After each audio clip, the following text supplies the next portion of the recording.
identification in the living and dead, identification of decomposed body, mutilated bodies, fragmentary remains, and the forensic and medical legal importance of hair, scars, and tattoo marks. Okay. So primarily the method of identification is a matter for police investigation, and we do so by, first of all, by just the visual identification going on in the scene of crime. And here there is a general practice that the forensic experts or the forensic pathologists, they do not normally go to the scene of crime to see the evidence and collect evidence.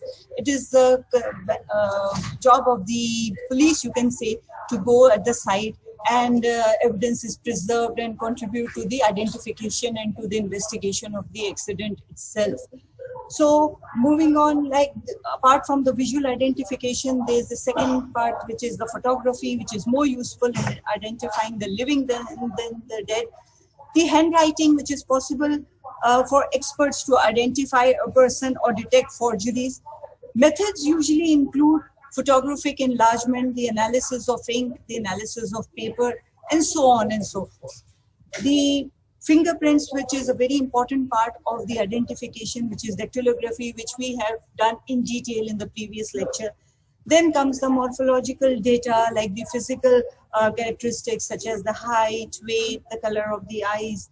Then there are personal belongings, the clothing, the ornaments, the wristwatch, and so on, by means of which we can identify a living or a dead. Identification in the dead, especially the primary physical characteristics by means of which are present at birth, and which is very difficult for a person to change during life. Some of these characteristics will appear to alter the post-mortem even. Then we have already done the how to determine the sex and the age and the race of the person. This we have done in the previous lectures by means of various means. And then the most important, DNA, which is unique to every individual. With that we can identify the person. Then by means of the secondary sexual characteristics we can do so. With the secondary physical characteristic, which can change during life either deliberately by the deceased or as a result of medical or dental interference. And this also alters the postmortem. Then by means of the skin color, eyes, teeth are very useful indicators to, to determine every possible thing, age, race, sex, everything, because these are the most resistant structures and they are well protected in the skull structure, hard skull structure, and they are very resistant to the effects of bodies being burned or when you get a decomposed or a mutilated body. And we'll know what the mutilated, by means of which what we mean by mutilated and fragmentary remains. So as you remember, by the Gustafson's method, the histological examination of the teeth was carried out in the dead bodies, and by means of which we can calculate the age. Even the sex, the race from the teeth by the, Hutchinson's teeth, which are very congenital syphilis, it is seen, and so on. And also the shovel-shaped incisors, which is found especially in the Mongoloids.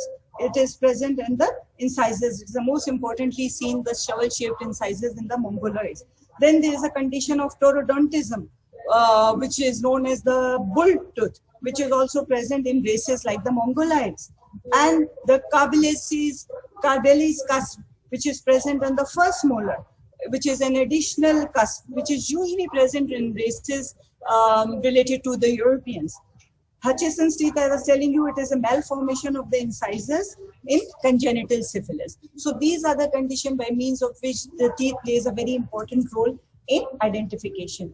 Then there are some characteristics, like we'll be dealing that in detail in this lecture, the scars, the surgical procedures, the tattooing. With tattooing can be seen even in putrefied bodies, the fingerprints which we obtain. Then the external peculiarities such as any moles, warts, or birthmarks, circumcision, which is particular, birthmarks are particular for a particular individual, deformities and all that stuff, which we can be used for identification. Okay. Now, the problem that arises, now, this is all you which is done elsewhere. So this is of just for knowledge point of view for you, that counseling and all that, which is not done here. So we'll move on to the next slide, and we move the body to the mortuary, and we give it proper particular refrigeration. Importance is given to that, and primary identification, which we have done. This we have already dealt, the visual identification, the photographs and all that.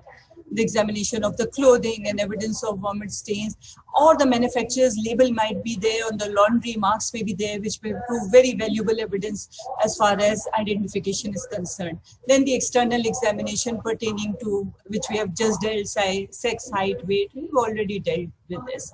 Tattoos, birthmarks will be doing right now at the end of the lecture, so this you don't have to worry about. Then radiographs are very helpful. Radiographs is obtained of part of the body or the whole body as such, and even the dental records if you get. So if you get these are very helpful. If you get the antemortem comparison, and X-rays can be compared with the available for comparison. If you get the antemortem thing, you can compare it with that of the available from where you get from the decomposed body. Now, what is the decomposed body? This is of importance because in decomposed body, the problem is that the body lacks the facial identification. And the body is in a state with a lot of gases and, you know, all that. It is so blown up and it is so out of proportion that even if the relatives are called to identify the body, sometimes they fail to do so. If especially the decomposed body is found by a criminal act at a place and it has been lying there for a couple of days and all, so even the relatives, they fail sometimes to identify. So in a decomposed body is one that show the putrefactive changes in varying degrees depending upon the time elapsed since death. So this is a decomposed body. The problem arising in it is, like we say, the identification part, which is a part of job of the forensic expert now. How you can do it by various means, you know, by the age and the sex and all these can be determined mainly if you get the genital organs. You see, the non-pregnant uterus in the female and the prostate in the male, they resist putrefaction for a long time.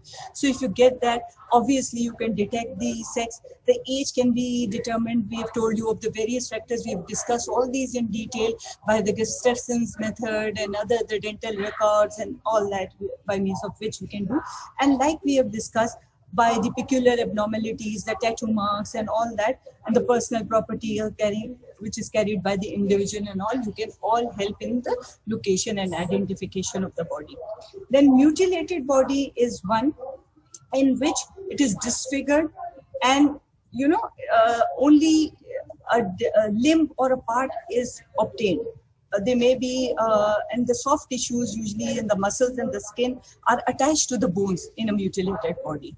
And fragmentary remains are just fragments of the body, such as you may find a head or a trunk or a limb in a single part.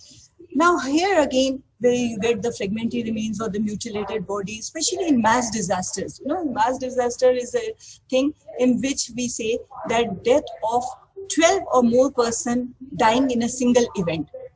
For example, in bomb blasts or any other incidences, you get these. So all these, when you get this, the problem arises that you have to see the source. Whether the source is, from your knowledge of anatomy, you can determine whether it is at least human or animal. You have to determine that as well. You know, it's your job by the state, by the condition, by the anatomical configuration, placing whether there's any disparity and all that. And especially if you get just a soft tissue part, the muscle or anything, you have to dry it, and then you have, without adding any preservative, you send it to the forensic lab laboratory, where by means of a precipitant test, you can detect whether it is of human origin or an animal origin. Also by an antiglobulin inhibition test, which is more sensitive than the precipitant test, but it requires more expertise. So by means of which you can determine the source. Then you have to see whether the parts belong to the same individual or not. A mix-up of parts may occur, like I said, in mass disasters and all, and there is a great disparity between the various parts that you get.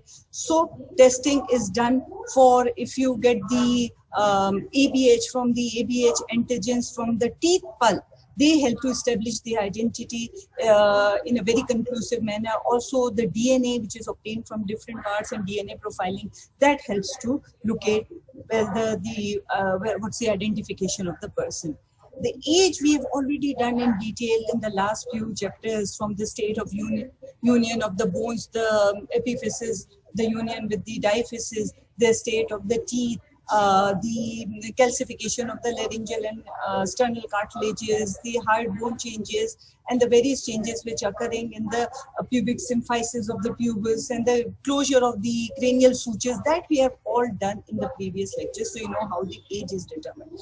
The sex, like we said, the prostate and the non-pregnant, if the body is in a condition where the internal organs are there, or for confirmatory evidence, you can take the gonadal biopsy of the gonads and you can be 100% sure, or by sexing of the X and Y chromosomes, if you have these samples in the cells that are dividing.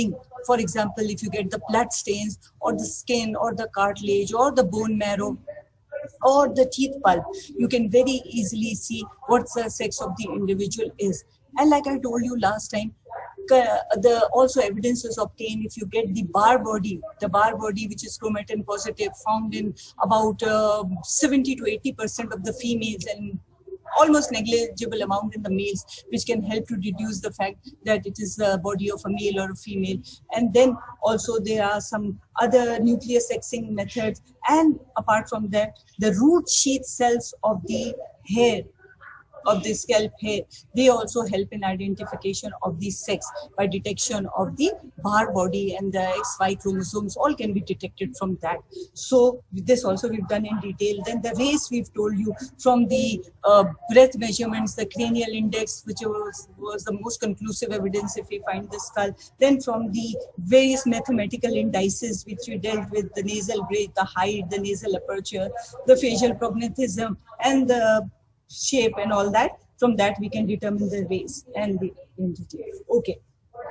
Now, what we didn't do last time, one of the things, and also if we get just a bundle of bones, okay, so from that, if you have any difficulty, we've told you last time how from a single bone you can calculate the height and all that. But even though if you have any difficulty in identifying the whether it's human or not, what you can do is you can do a superimposition technique. If you find the skull, that also we have done in the last lecture, that how you superimpose the two skull and you can find out. And by the infra spectrophotometry, you can detect the various emission, the various color emissions that can be detected from the bones. From that also you can determine what the bone is. What we didn't do last time was the stature, or how the height can be measured. This is not important. Fingerprints we've done, dental fingerprint, other means. Okay, the height of the individual, this is not in the slide, so you have to listen very carefully how the height of the individual can be calculated or measured, you can say. If you're lucky enough to get the complete skeleton, then the length of the skeleton, to which you add 2.5 centimeter for the soft parts, and you get the approximate height of the individual.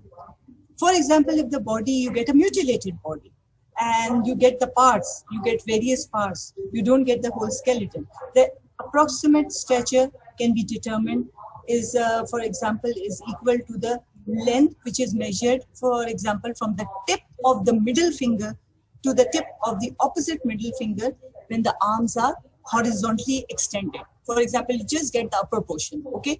And you extend the two arms and you calculate the distance from where? From the tip, you extend the two arms horizontally and you calculate the length from the tip of one middle finger to the tip of the other middle finger. Okay. Then suppose if you just obtain, you are able to successful in getting just an arm, just one arm is available to you. Then the length of that arm, you multiply it by 2, you add to it 30 centimeters for the clavicle, you add 4 centimeters for the width of the sternum, and then you are able to get the approximate height of the individual while he was living. Okay.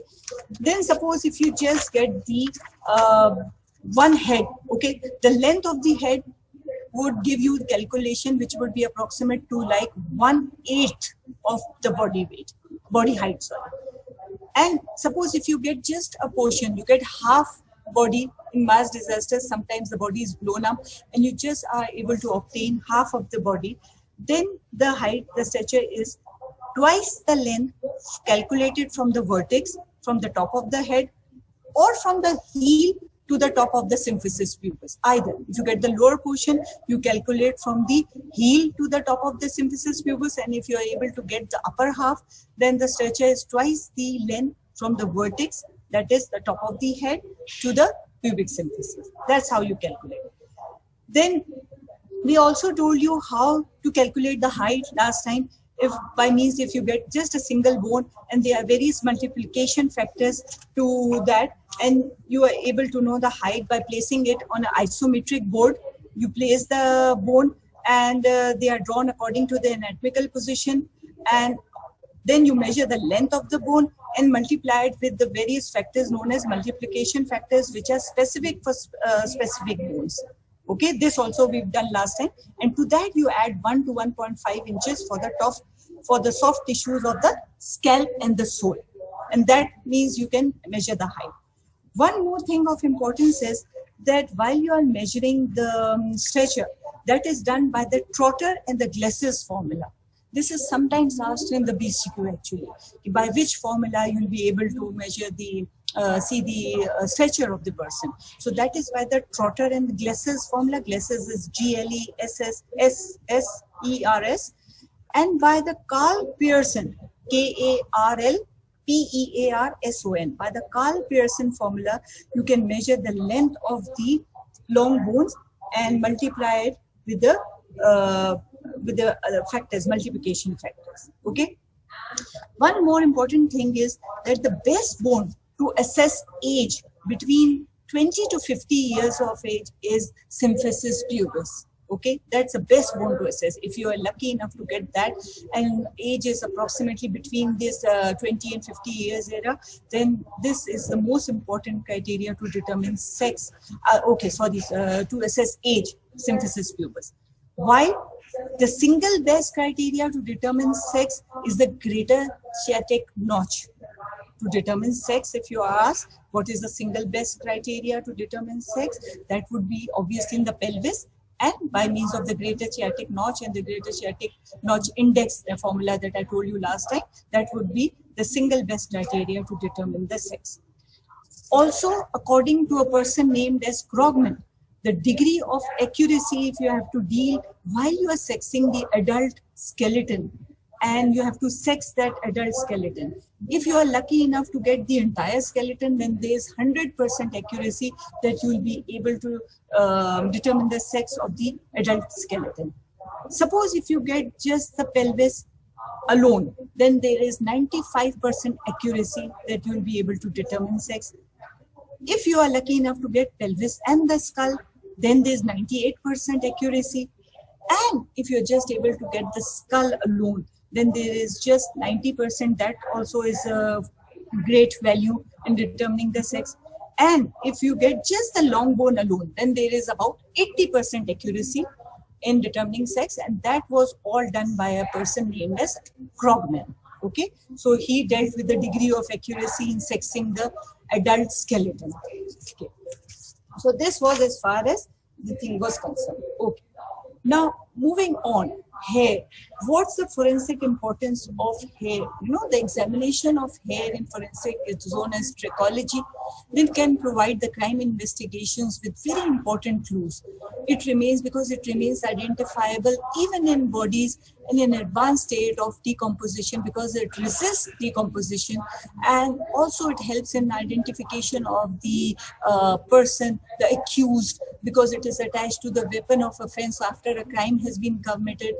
And so when the sample of hair, where it is handed over to you for examination, you have to answer the following questions. You have to determine, the medical legal questions asked is whether the material that is the hair, it is hair, whether it is of human hair or animal hair, or it is some other fiber, it just resembles the hair. Okay, so you have to know a little bit about the anatomy, and you have to see that hair consists of a bulb or a root. Then there is a shaft, which the shaft is the portion which is above the skin, and that you can see by the naked eye, and that tapers to a tip. There is a tapering end, which is the tip. Then root is again the portion of hair which is at the base of the skin.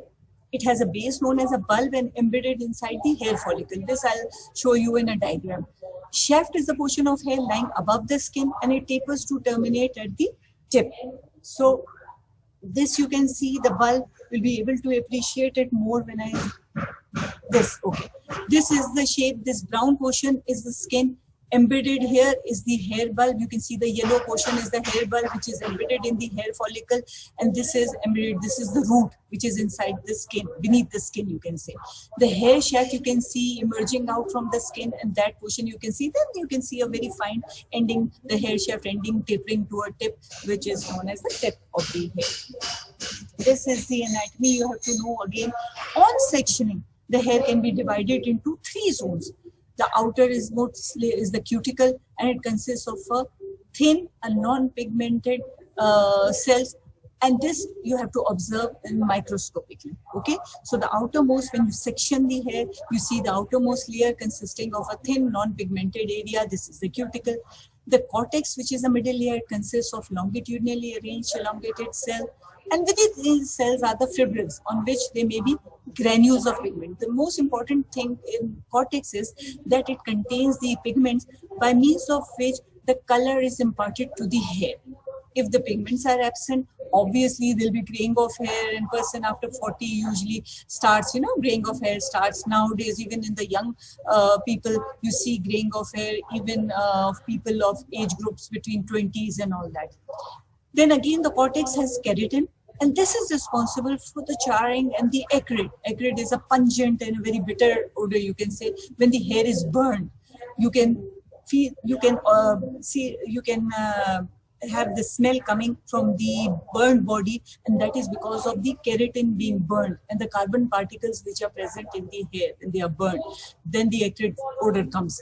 So because cortex contains pigment and keratin, these 2 features are in the cortex. Medulla is the innermost layer composed of keratinized remains of the cell. The 3 zones are also seen in the root or the bulb, but the tip is usually non-medullated. This is not modulated, sorry, the spelling error. This is medullated. Tip is medullated. Now, all animal fibers except silk can be considered as hair fibers. The most natural fibers have distinctive appearances that can be detected under the comparison microscope. Okay. Synthetic fibers are that which cannot easily be seen with the microscope and can be subjected to infrared spectrophotometry, by means of which you can detect whether it is a synthetic fiber or not. Now, this is very important because this is your main domain where you have to detect whether the hair which you have found in the scene of crime or any part, whether this has the hair is human or animal hair. So by means of this medullary index, now how you find the medullary index? By a formula in which you put the diameter of the medulla divided by the diameter of the whole hair shaft, which is taken from the thickest part of the shaft.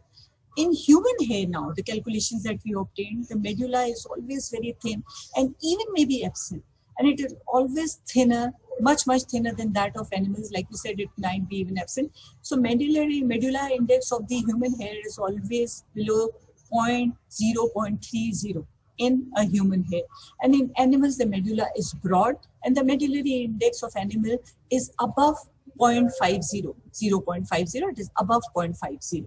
So that's the main difference, how you calculate and you observe whether this is human hair or what. Then on transverse section, the scalp hair is rounded, while the pubic hair, it is oval in shape, and the mustache hair are usually triangular in shape. By the shape also you can detect from which area this hair is obtained from. Okay. In living person, color also gives an idea about age to see the exact color, because scalp hair has to be shaved and the growth of new hair should be closely observed, because we see in the axillary and the pubic hair, they are not usually dyed. So usually you can observe the color most clearly in that area. But if, like suppose if the hair are dyed, then we have to examine carefully. The color will not be uniform as the roots, and it will be of different color, and you can see the traces of the dye or the mehndi or the henna that you have applied on the hair. Now the average growth of human hair is about 0.4 millimeter. Okay. Sometimes it is asked that does this mean that the hair can grow after death? No. What you see after death is just the hair standing out. That is because of the spasm of the erector pili muscles. Then you see after death, when the rigor mortis starts taking place and this spasm of the body, this you'll be dealing with in detail when you do the chapter of thanatology next time. But the hair while living grows at the rate of 0.4 millimeter, and you can see by the length of the hair, if you see what the last shave, or if you can know the time of the last shave of the person who has died, from that you can calculate the time elapsed since the person died. So that is also of importance to you. Then the scalp hair, it is really long, soft, tapering from the root to the tip. It has split ends and it is circular on cross section. Whether the hair is that of an infant or an adult, it can be said. Usually the lanugo hair, that of the newborn, are usually very fine, downy, they are soft, they are non-pigmented, and they are non-medulated. And sorry for the disturbance because there is some work going on. We'll see if it can be. Okay, fine. So lanugo hair is that of the newborn. They are fine, downy, soft, non-pigmented, non-medulated, and cuticular scales have smooth edges. So from that we can say we can determine the age from the hair as that, whether it is that of a fetus or newly born infant or that of an adult. Like we said, just the lanugo hair is without pigment and medulla. The pubic hair, that of an adult, and hair on the face at puberty, they help to determine the sex. The pubic hair in the females, they are concave or horizontal. No, the shape is concave and horizontal, and they just cover the pubic region only. While the pubic hair in male, they have a tendency to extend towards the umbilicus, and they extend towards the umbilicus right to the abdomen. So from the shape, from the living, you can determine whether it is that of an adult male or a female.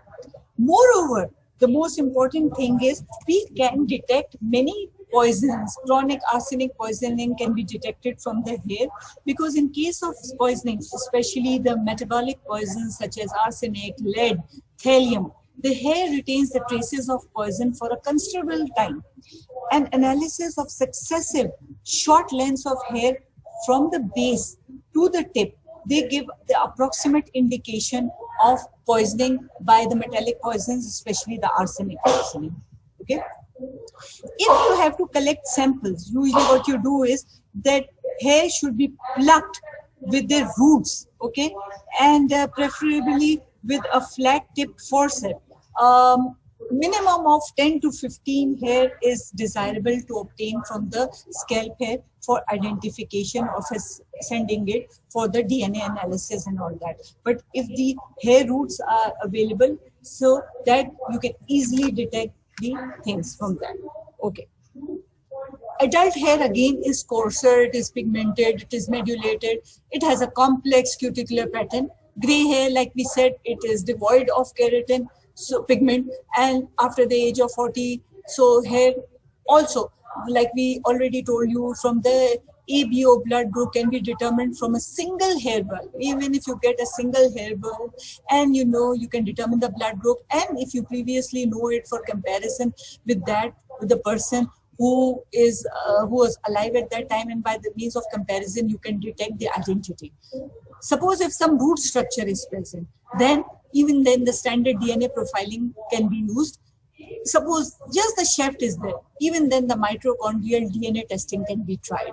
And also we have told you that even in a decomposed or fragmentary remains, where you just get the sort of the root sheath cells of the hair, they are helpful for identification of the person and to determine the sex and all that. Even from that you can obtain that. Then the question is, did the hair fall naturally or was it forcibly removed? The bulb of the naturally fallen hair is distorted, it is atrophied, means it is shrunken, and the hair sheath is absent. And suppose if it is forcibly plucked out, it is forcibly pulled. You see, in fights and all, even when cases are brought to us in the medical legal department, people, they fight with each other, they pull each other's hair. So if the hair is plucked out, considerable amount of force is needed for that. The hair sheath is ruptured, the bulb is swollen, it is large and irregular, and if the root is not present, even a break with regular edges indicate that it was cut, or an irregular break indicates that the hair was cut off, okay, cleanly. So again, like I said, the cause of injury, the sharp weapons, if they are used to cut hair, they produce a clean, uniform cut surface. If a blunt force injury, exactly by means of which we mean if a rod is used or a stick is used to cause injury on any part of the body or the head, blunt force injury it is called, that results in flattening and splitting of the hair shaft. Singed hair means burnt hair, the hair which is burned. That can be due to the burns itself, by flame burn or any other means, or by firearm injury. If that is the case, then the singed hair will give the appearance that it will be swollen, curled, twisted, and it will have a very peculiar odor. Like we already told you, it will have an acrid odor. Acrid means a pungent and a bitter odor coming because of the burning of the carbon particles which are present in the hair, and the keratin which is burnt, that gives a peculiar odor to it. Then the medico-legal importance application, hair of hair. Identification, we already told you, hair remains identifiable long after the commission of crime and provides valuable physical evidence. Then in homicidal cases, presence of hair in the grip of the hand of the deceased in cadaveric spasm may help in identification of the assailant. Cadaveric spasm also you will deal with in the next chapter of thanatology, where the person dies in a great deal of emotional state. If the person dies and the muscles are in a great deal of spasticity, especially it occurs in the hands, especially in cases where the person has died suddenly, as in cases of drowning or any emotional stress that person was going through. So in the grip of the hand, the hair can be detected, or other things which you will deal with in the next chapters. Any other particles can be found. They may be mud, they can be other particles, but here we are dealing with hair. So we say that if hair is in the grip of the hand of the deceased in cadaveric spasm, they can identify the assailant who attacked the person. So it can be matched, the ABO blood group and the ABH antigens can be matched with that of the assailant, and it can be proved that he was the culprit. Then to establish the relationship between that of the offender and the victim. It is an important clue when similar hair may be detected on the alleged weapon and the body of the assailant. Then in cases of rape and sodomy, sodomy are cases where the unnatural sexual offenses, where the anal intercourse is performed. That in that case, the pubic hair of the accused may be detected on the victim and vice versa. Okay. Then in bestiality, bestiality means it is unnatural sexual intercourse in which a human has intercourse with a lower animal by a vaginal route or anal route. So obviously in bestiality, what you'll find, find the animal hair may be found around the genitalia, the body or the clothing of the accused, and you can very easily detect the case. Then in road traffic accidents, the hair of the victim may be found adhered to the offending car. Also, if the road traffic accident has taken place in a muddy area, so mud may be found adhering to the hair. Also, in cases of deaths due to asphyxia, that is hanging, the salivary stains may be found adhering to the beard or the mustache or the hair which is present on the face. So you can detect that what was the cause of death. Then in cases of sexual assaults, the pubic hair may be matted together because of the seminal stains, and the hair, they are matted, and the hair you have to collect, that matted hair you have to cut, you have to dry it, and you have to send it for the forensic lab to detection. You can comb that hair, and also you can like we said, you can send the matted hair for examination, and that also can detect the accused. Then the nature of the weapon, in head injury, the hair may be, like we said, crushed, and obviously if a sharp weapon is used, it may be cut. The cut surfaces we've already dealt with, so you can detect whether the blunt or sharp weapon is used. Nature of assault, various trace evidence like stains may be attached with hair. Then you can differentiate burns from scalds. Hair is brittle, singed, it is charred with large round vacuoles at the point of burning, which is absent in scald. Singeing, then obviously it indicates burns or close firearm injuries. Alcohol testing. This is also very might be new for you. Hair alcohol testing is used to know whether or not a person has consumed alcohol at frequent and excessive rate over a period of time. Now the concentration of, suppose if you get the ethyl glucuronide and the fatty acid ethyl esters, which are found in the hair sample, that can reflect the consumption of alcohol over the period covered by the sample. Although it does not determine the number of time that the person has consumed alcohol or the amount that has been consumed on each occasion, but you can just see from the sample the consumption over a period till the period that the sample is obtained. For that time, you can see the alcohol levels. Time since death can be calculated. We already deemed the scalp hair grows at the rate of 2.5 millimeter per week or 0.4 millimeter per day. If the date of the last shave is known, then it is possible to calculate for what period of time the deceased survived after his last shave. This we have done. Age and sex we've done. Cause of death, poisons like we just mentioned, arsenic, thallium, lead, even cocaine and marijuana can be determined from the hair. Sometimes accidental poisoning may occur with compounds like aniline derivatives, including PPD, which stands for paraphenylene diamine, which is found in the hair dye. From that, you can have accidental poisoning occurring. Okay. Then scars. Scars is actually the permanent cicatricial wound which results from the healing of the wound. It is a permanent cicatricial mark which is obtained, and only it occurs if the dermis is involved. Okay, this is the most important feature. If the dermis is involved, then only you can get a scar. For example, like we said, if there are superficial wound injuries involving only the epidermis, like the superficial burns or the abrasions, they heal with the epithelialization and there is no scar formation. So in scar have to form, the dermis has to be involved. Okay, then the scar is usually devoid of hair follicles, sweat glands, pigments, and the elastic tissue. It is just covered by a few layers of simple epithelium. It is very slightly vascular due to the presence of a few capillaries. Okay, this is how it looks like, whether depending on which type of weapon causes it, how this might be a BCG scar which has turned into a thing which has left a scar. Maybe it got infected or septic and left a scar. This is how it looked before and after. Okay, now this is important. The time required for the scar formation depends on the nature, size, the position of the wound, or the presence or absence of the sepsis, and the method of healing and the vascularity of the part. For example, if there is a clean surgical wound, incised wound, it will heal firmly in just 5 to 6 days, and a definite reddish scar will be apparent in less than 2 weeks. This, by means of this method of healing is known as healing by first intention or the primary repair. Okay, if a clean surgical wound is there, the main thing is that it has to heal without leaving an apparent, like it has to be a clean cut scar and there's no sepsis, then it heals by primary intention. Secondary repair occurs when the edges cannot be approximated or sepsis is present.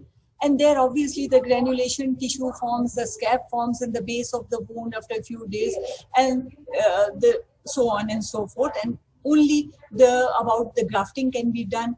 If proper grafting is not done, a chronic ulcer can result, sepsis can occur, and it may considerably enlarge the original wound.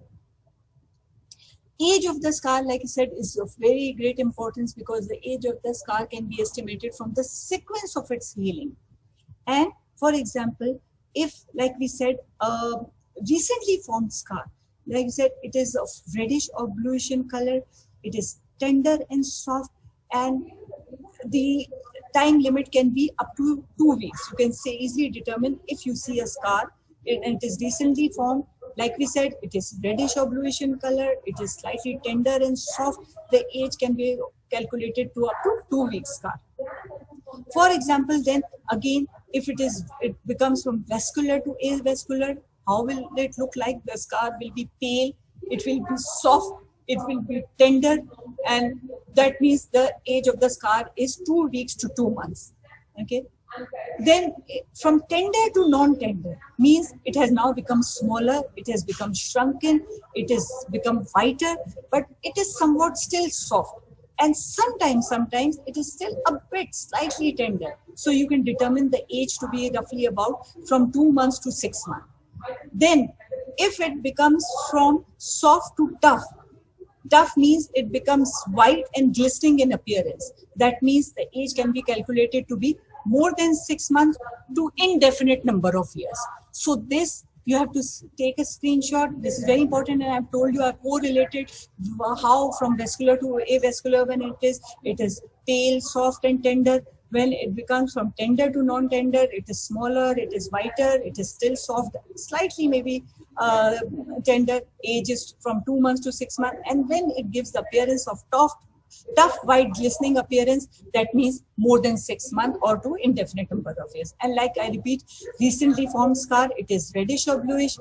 It gives the appearance of being soft, it is tender, and the color is there. Then the age is up to 2 weeks. Okay. This we have already done. So as scar contracts, this also. Sometimes it is asked in Viva, what is the difference between a surgical scar and a homicidal scar? Again, a surgical scar is linear, it is clean cut, it is situated over a specific anatomical organ, and they might be evidence of the suture stitches there, horizontal or whatever suture stitches are there, while a homicidal scar may be situated over any part of the body, may be larger, irregular, depending upon the nature of the weapon used. The medico-legal importance of scar is you can help in identification of the individual. The shape of the scar may indicate the nature of the weapon or the agent causing injury.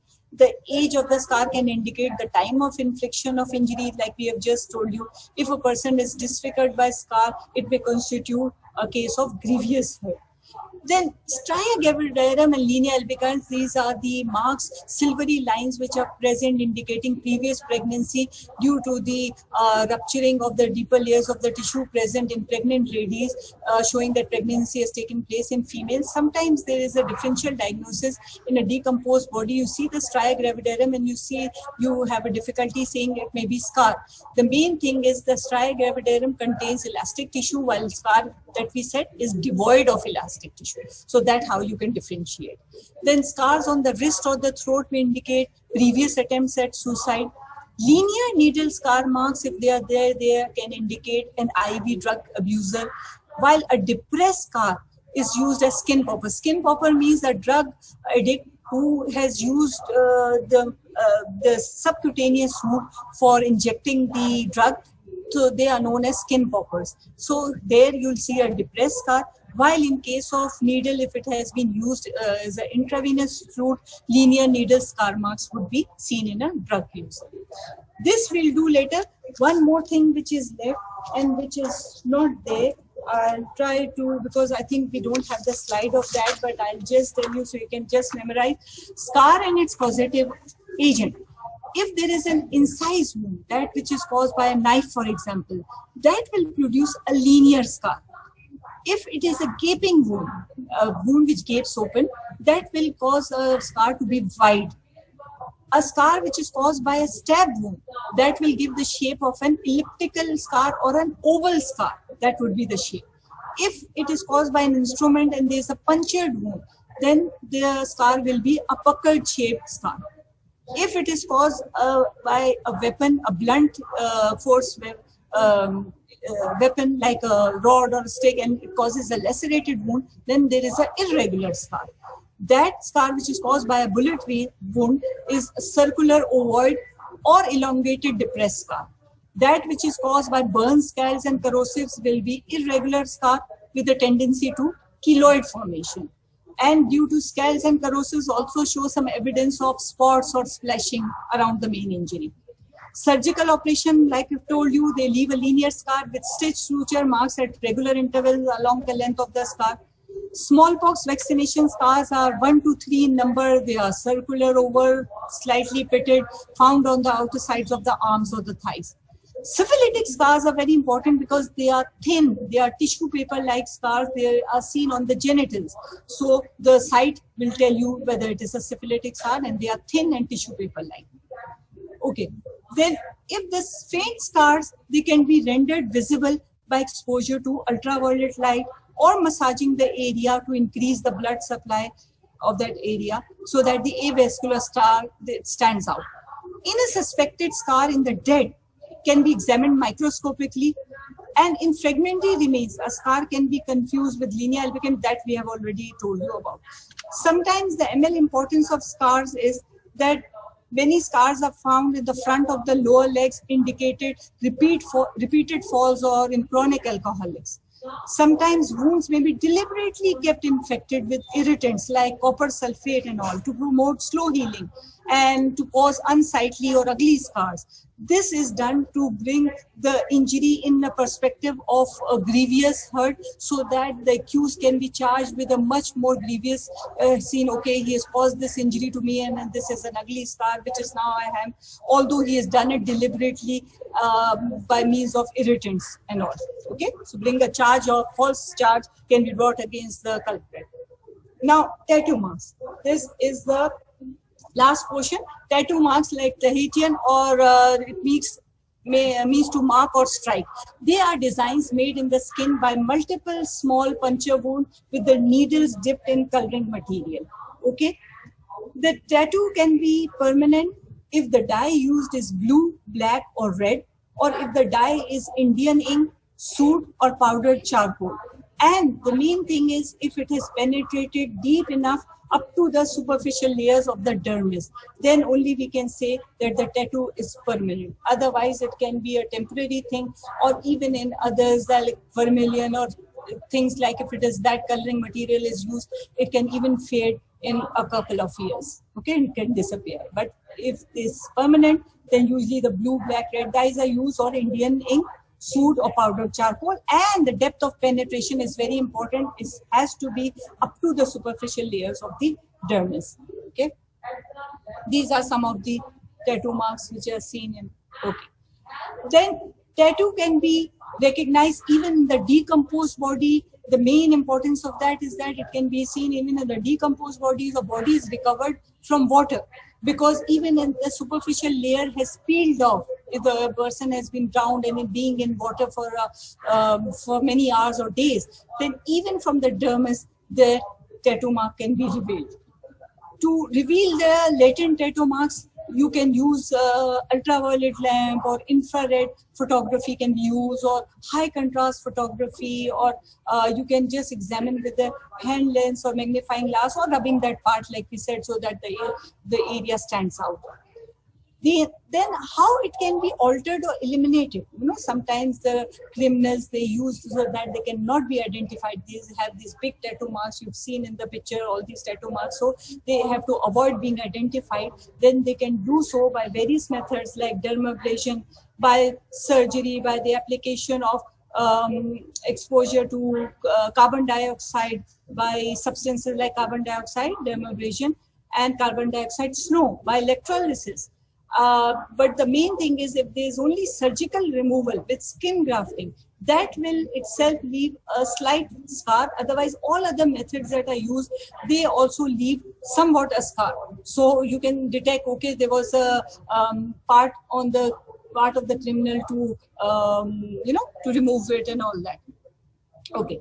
Then we have 5 moments, so we'll try to end this in time. Then use of laser can destroy the pigments in the cells of the tattoo marks. They can cause evaporation of the dye from the tattooed area without any, you can say, alteration of the skin structure. So the only means now is laser, by means of which you can remove any signs of scar whatsoever or signs of tattoo marks. The complications which can occur mainly are sepsis and transmission of disease like syphilis, leprosy, tuberculosis, hepatitis, and AIDS can be transmitted because of the tattoo marks and all that. Then the medico-legal importance of tattoo marks is that it helps in identifying a person. Like we said, even in the decomposed body, the individual's name can be written, his spouse name can be written on the body, the date of birth or anything. Religion and nationality, by the designs, it may be a Christ, thing imprinted where you can detect if he's a Christian or Hanuman or their religious things, which you can say he's a Hindu and all. Then political affiliations, whether it is a hammer or sickle, lotus. Then the race can be detected. Usually on the chest and lips, big tattoo marks which are common among the Japanese and the Chinese. Profession, some gangs have certain special emblems of tattoo marks, and some occupation like the coal miners, they leave visible tattoo marks. You see, usually the tattoo marks color of cobalt and copper miners, and they have a blue or a greenish tinge to their marks.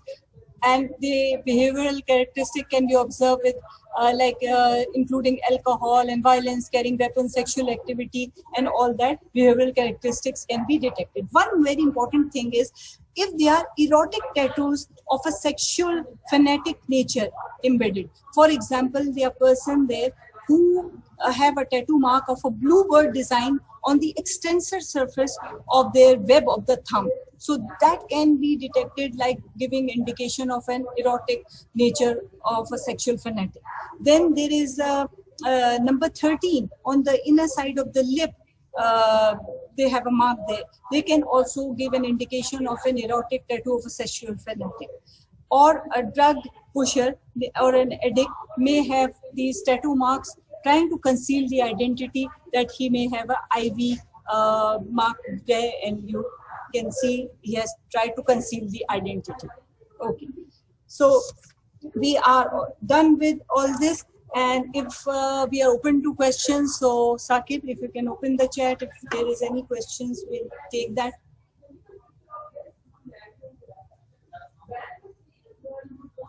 Okay, I've tried to cover all things that hopefully you have written down, you have taken the things, even that which are not there on the slide and all that. We'll go through this once again. So if you have missed anything, you can just go through and see. So Saqib, if there are any questions, please, you can ask. This again, I put on this slide again, so you can see by the age of the scar, very usually asked in the BCQ or the Viva, these questions are usually asked. This we've already done.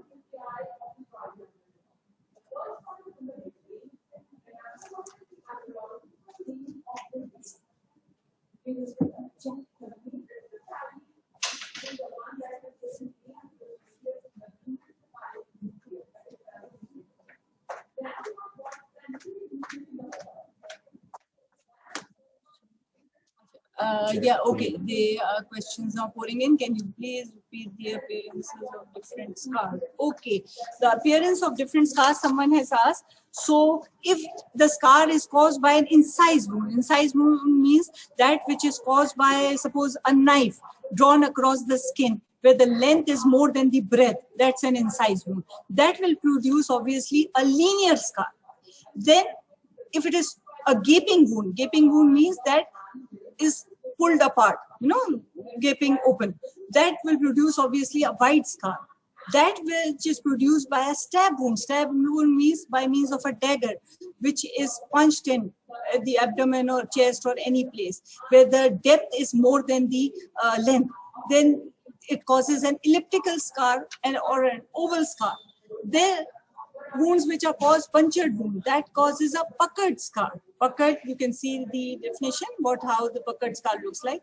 Then that which is caused by lacerated wound, irregular scar. Bullet wound, obviously, it causes a small circular ovoid, or it may be slightly elongated with a depressed scar. That's how a bullet wound looks like, the scar caused by that.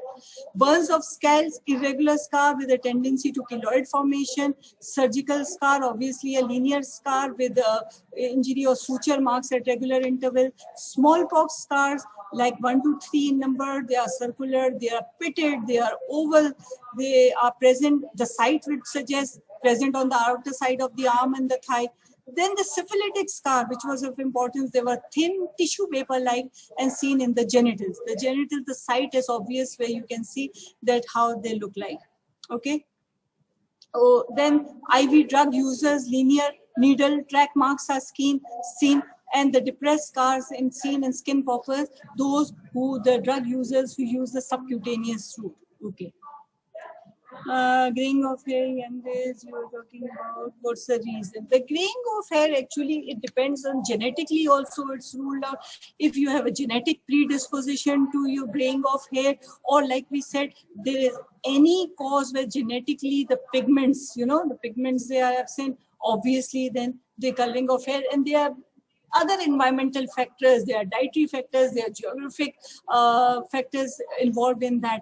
So there are a lot of factors while graying of the hair is now being seen in the young number.